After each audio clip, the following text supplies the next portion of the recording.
মাঝ আকাশে হামলার ভয়ে এবার বিমানের জানালা বন্ধের নির্দেশ দেওয়া হয়েছে এবং ইরানের হিট লিস্টে 1 নম্বরে রয়েছে দাবি ট্রাম্পের নয়া সংঘাতে মৃত্যুভীতি মার্কিন প্রেসিডেন্টের।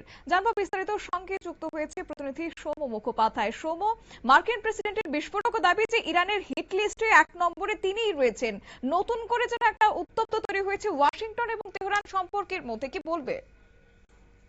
দেখো, বিষয়টা হচ্ছে যে গতকালই কিন্তু ডোনাল্ড ট্রাম্প তিনি হুঁশিয়ারি দিয়েছিলেন ইরানের 3টে জাহাজে হামলা চালিয়েছিল হরমুজে, এবং তারপরেই কিন্তু হুঁশিয়ারি দিয়েছিলেন ডোনাল্ড ট্রাম্প পুরোপুরি ইরানকে ধ্বংস করে দেওয়ার তিনি কিন্তু হুঁশিয়ারি দিয়েছিলেন এবং আরো ভয়াবহ সামরিক হামলার হুমকি তিনি দিয়ে রেখেছিলেন। তারপরে কিন্তু বুধবার মধ্যরাতে নতুন করে হামলা চালানো শুরু করেছে আমেরিকা। তুমুল অবস্থা চারিদিকেই লাগাতার বিমান হামলা, ড্রোনের মাধ্যমে ক্ষেপণাস্ত্র হামলা চলছে বলে জানা গেছে। সংবাদ সূত্রের খবর যে ইরানের সাগরীয় উপকূলীয় কাছাকাছি দক্ষিণাঞ্চলের দুটি বন্দর এলাকা, বন্দর আব্বাস এবং সিরিক, সেখানে কিন্তু লাগাতার বিস্ফোরণের শব্দ শোনা যাচ্ছে। মার্কিন বিমান বাহিনীর বিরুদ্ধে বন্দর আব্বাস এলাকার যে বিমান প্রতিরক্ষা ব্যবস্থা ছিল সেটা কিন্তু ধ্বংস হয়ে গেছে বলেই জানা যাচ্ছে। বিস্ফোরণকে শব্দ শোনা যাচ্ছে কোনার চাবার এলাকার কাছ থেকেও, এবং বেশ কিছু জায়গায় বিদ্যুৎ পরিষেবা কিন্তু পুরোপুরি বিচ্ছিন্ন হয়ে গেছে।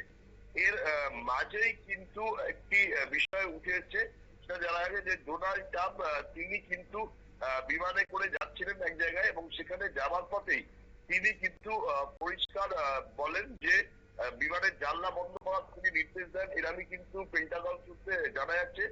কারণ ডোনাল্ড ট্রাম্পের দাবি হচ্ছে যে তিনি ইরানের হিট লিস্টে আছেন এবং তাকে যে কোনো সময় হামলা করতে পারে ইরান, এবং সেই ছকই কিন্তু কষা হচ্ছে। সেই জন্যই কিন্তু ডোনাল্ড ট্রাম্প তিনি উদ্বিগ্ন হয়ে পড়েন এবং মাঝ আকাশেই তিনি কিন্তু বিমানের জানলা বন্ধ করার নির্দেশ দেন। এরপরেই কিন্তু একটা গোটা বিশ্বজুড়ে জল্পনা শুরু হয়েছে যে দ্বিতীয়বারের জন্য যে যুদ্ধ শুরু করার পর মার্কিন প্রেসিডেন্ট নিজেই যে মৃত্যু ভয় আতঙ্কিত, সেইটা কিন্তু মার্কিন প্রেসিডেন্টের এই আচরণের মধ্য দিয়েই স্পষ্ট হয়ে গেছে। যদিও কিন্তু সরকারিভাবে এই বিষয় নিয়ে কোনো মন্তব্য করা হয়নি, কিন্তু আন্তর্জাতিক সংবাদ মাধ্যম সূত্রে খবর, ইরানের বিরুদ্ধে দ্বিতীয় সামরিক অভিযান শুরুর পরে মার্কিন প্রেসিডেন্ট ডোনাল্ড ট্রাম্প তিনি নিজেও কিন্তু উদ্বিগ্ন আছেন। কারণ এমনিতে দেশের মধ্যে ইরানের বিরুদ্ধে এই সামরিক অভিযান নিয়ে কিন্তু প্রবল টানাপোড়েন চলছে। তার মাঝে কিন্তু ইরানের তরফ থেকেও যে পাল্টা হুঁশিয়ারি দেওয়া হয়েছে, তাতে কিন্তু ভয়াবহ একটা অবস্থা তৈরি হওয়ার সম্ভাবনা পশ্চিম এশিয়ায়, এবং সেইখানে দাঁড়িয়ে ট্রাম্প কিন্তু এবার নিজে প্রাণহানির আশঙ্কা করছেন, এবং তাই জন্যই মাঝ আকাশে চলন্ত বিমান, যেটা বিশ্বের সব থেকে নিরাপদ বিমান হিসেবেই পরিচিত, সেই বিমানের জানলা তিনি কিন্তু এবার বন্ধ করে দিচ্ছেন। সেটা কিন্তু মৃত্যু ভীতি থেকেই হচ্ছে বলেই মনে করছে আন্তর্জাতিক বিশেষজ্ঞরা। ধন্যবাদ। সম্প্রতি যুক্তরাষ্ট্র এবং ইরানের মধ্যে সামরিক উত্তেজনা নতুন করে বেড়ে যাওয়ার পর থেকেই মার্কিন প্রেসিডেন্টের নিরাপত্তা জোরদার করা হয়েছে।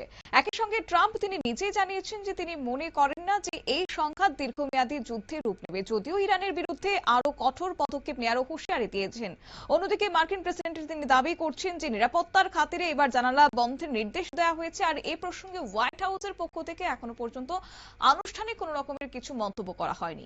নিয়ে নিশ্চিত ছোট্ট একটি বিজ্ঞাপন বিরতির সঙ্গে থাকুন।